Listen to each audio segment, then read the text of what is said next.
ഷാർജയിൽ മരിച്ച വിഭജികയുടെ മകളുടെ മൃതദേഹം UAE-യിൽ സംസ്കരിക്കും. വിഭജികയുടെ മൃതദേഹം നാട്ടിലേക്ക് കൊണ്ടുവരും. ദുബായിലെ ഇന്ത്യൻ കോൺസുലേറ്റിൽ നടന്ന ചർച്ചയിലാണ് തീരുമാനമായത്. എസ് രഞ്ജിത്തുണ്ട് കൂടുതൽ വിവരങ്ങളുമായി.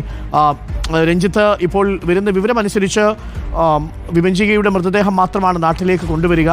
പക്ഷേ കുഞ്ഞിൻ്റെ മൃതദേഹം വിഭജികയുടെ അമ്മയുടെ പ്രതീക്ഷ പോലെ നാട്ടിലേക്ക് കൊണ്ടുവരില്ല. UAE-യിൽ തന്നെ സംസ്കരിക്കുമെന്നാണ് അറിയാൻ കഴിയുന്നത്. എന്താണ് കൂടുതൽ വിവരങ്ങൾ?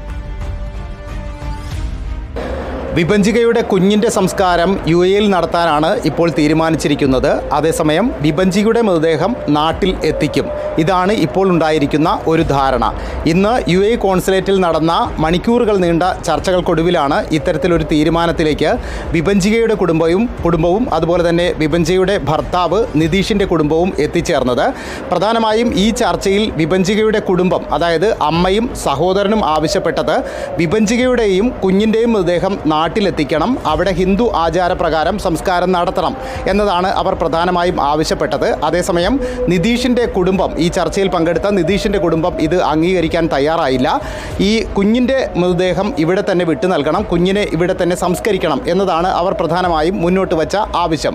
അതേസമയം വിഭജികയുടെ മൃതദേഹം നാട്ടിൽ കൊണ്ടുപോകുന്നതിനോ സംസ്കരിക്കുന്നതിനോ തങ്ങൾക്ക് തടസ്സമില്ല എന്നും അവർ അറിയിക്കുകയുണ്ടായി. ഇതിന് പിന്നാലെ നടന്ന വിശദമായ ചർച്ചകൾക്കൊടുവിൽ ഏറ്റവും ഒടുവിൽ വിഭജികയുടെ കുടുംബം ഇത് അംഗീകരിക്കുകയായിരുന്നു. അതിൻ്റെ അടിസ്ഥാനത്തിലാണ് കുഞ്ഞിൻ്റെ സംസ്കാരം UAE-യിൽ തന്നെ നടത്താനുള്ള ഒരു തീരുമാനം എത്തിച്ചേർന്നിരിക്കുന്നത്. ഹിന്ദു ആചാരപ്രകാരമായിരിക്കും UAE-യിൽ കുട്ടിയുടെ സംസ്കാര ചടങ്ങുകൾ നടക്കുക. അതേസമയം സംസ്കാരം എപ്പോൾ നടക്കണമെന്ന കാര്യത്തിൽ ഒരു അന്തിമ തീരുമാനമായിട്ടില്ല. ഒരുപക്ഷെ ഇന്ന് രാത്രിയോടുകൂടി അക്കാര്യത്തിൽ ഒരു അന്തിമ തീരുമാനം ഉണ്ടാകും എന്നാണ് പ്രതീക്ഷിക്കുന്നത്. ഇപ്പോൾ ഇത്തരത്തിലൊരു തീരുമാനമുണ്ടായ സ്ഥിതിക്ക് വിഭജിയുടെ മൃതദേഹം ഒരുപക്ഷെ നാളെയോ മറ്റന്നാളോ നാട്ടിലേക്ക് കൊണ്ടുപോകാനുള്ള ഒരു സാധ്യതയാണുള്ളത്. അക്കാര്യത്തിലും ഇനി തീരുമാനമുണ്ടാകേണ്ടിയിരിക്കുന്നു. ഇക്കാര്യത്തിൽ ഇനി വിഭജികയുടെ കുടുംബം UAE കോൺസുലേറ്റ് അംഗങ്ങളുമായി നടത്തുന്ന ചർച്ചകൾക്കൊടുവിലായിരിക്കും ഇക്കാര്യത്തിൽ ഒരു അന്തിമ തീരുമാനം ഉണ്ടാവുക. Thank you. എസ് രഞ്ജിത്താണ് ഷാർജയിൽ നിന്നും വിവരങ്ങൾ നൽകിയത്.